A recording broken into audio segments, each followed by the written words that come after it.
Hello, quick update. Let's have a look at what's going on in the greenhouse. In the greenhouse, and it's rapidly turning into a jungle. I love this time of the year. Things start to dangle from the roof. Got a lovely cucumber, Amish paste. Can't wait for those to ripen up. These are blue fire. We've got some purple Ukraine, stubbornly green. Can't wait to see these. These are new varieties for me, but blue fire is beginning to pick up its colouring. What have we got here? Yeah, sun gold. Such a reliable tomato. Just look at those, aren't they beautiful? There's some more up there.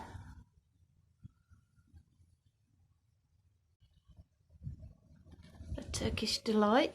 Coming on nicely actually since I harvested some.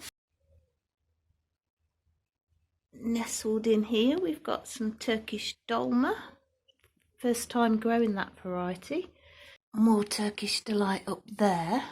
Is one of my little bonsais. I've brought them into the greenhouse because they're very stable now as plants and I want them to grow pods. And at the back here, I've got an ugly tomato. I've picked this off of the plant because black spots typically are bacterial, some kind of virus.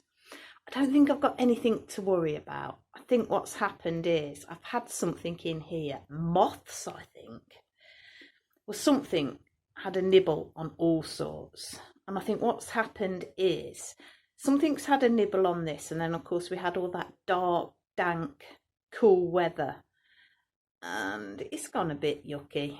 I don't think I've got anything to worry about generally because all of the other tomatoes look fine.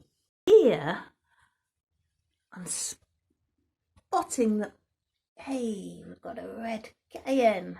Look at that lovely marking on the skin. Wonderful.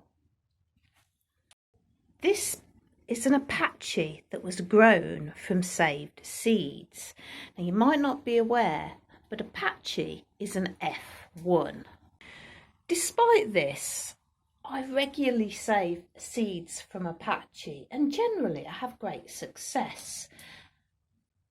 Normally they grow like this and they're pretty close to the original Apache.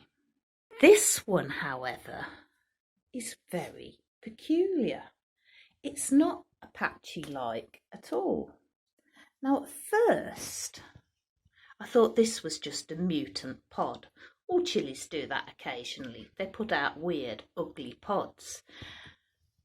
But on careful inspection, but after having a look, every single one of them is weird. So I'm really not sure what we've got going on here.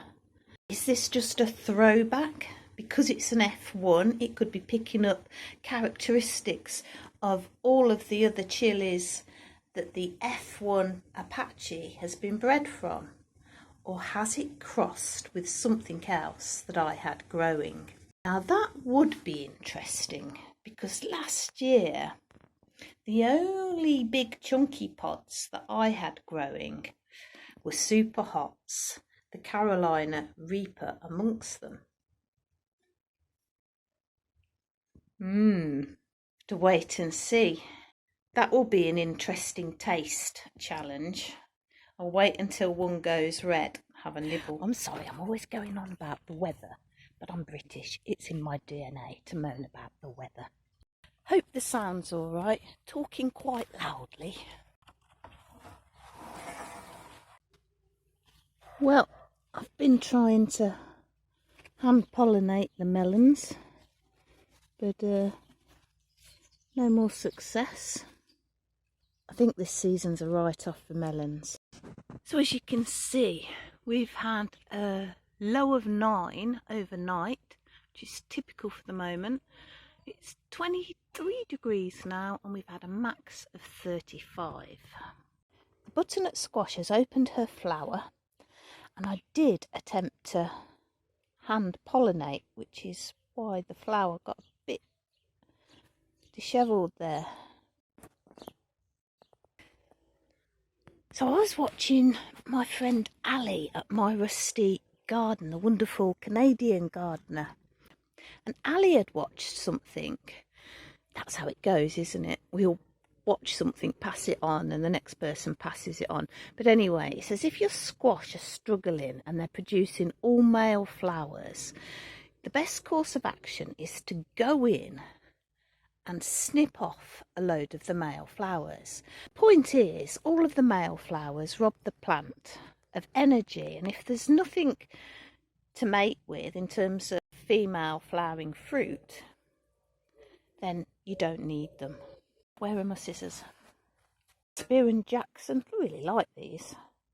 Handy little things. You can eat these. This has been my kind of first deep dive into what's worked and what hasn't worked in the polytunnel so far.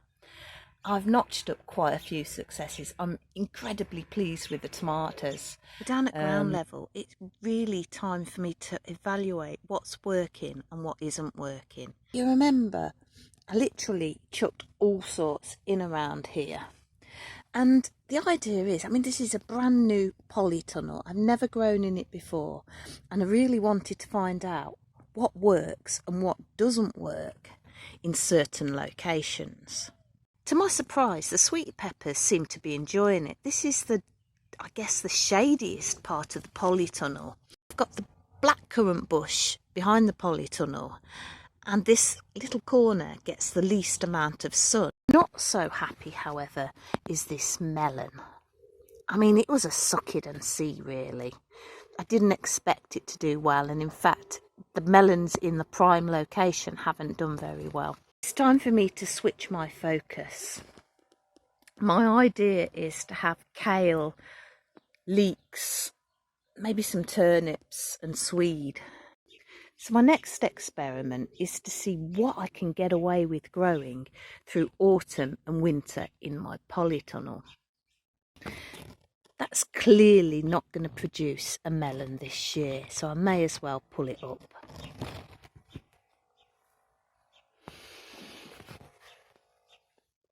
Nestled in there somewhere is a volunteer bush tomato I pulled up out of the greenhouse. That's not going to do anything now, so I'll pull that up. The cucumber at the end on the arch, I don't know if you can spot that, got a cucumber in there. That's doing fabulously well. So I'll be making a note of that in my gardening calendar. I know that I can successfully grow cucumber up the far arch. On the other hand, squeezing in a cucumber next to a butternut squash and some celery, two heavy feeders, has been a bit of a flop. This is as high as it's got. I've picked one miserable Paris pickling cucumber off of it. So he needs pulling up. And there we have our first ripe tomato in the polytunnel, and it's a sun gold. It's beautiful to see. Hopefully we'll be getting some more ripe tomatoes soon. I'm incredibly pleased with the tomatoes. They're doing fabulously. There were poor weedy things when they went in. They're all producing, nothing much ripe at the moment, but I'm very confident I'm going to get a great tomato harvest. The melons, they're struggling. I don't have the best environment for melons in northwest Cumbria. I'm very, very dependent on the look of the weather. And that's got me thinking. I've currently got probably about 8 tomato plants in the greenhouse.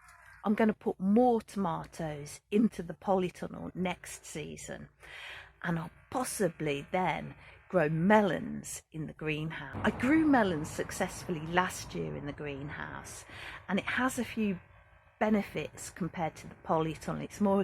It's more of a consistent heat. It's a little bit warmer at night, and it's much more sheltered from the wind, because Here I've got a mesh surround, I've got a mesh bottom and mesh doors, really to help with any potential mildew.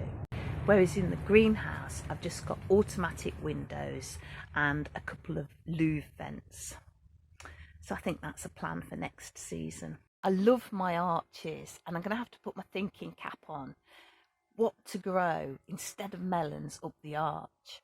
And I'm really getting into the idea of squash, and there are endless varieties of squash to grow.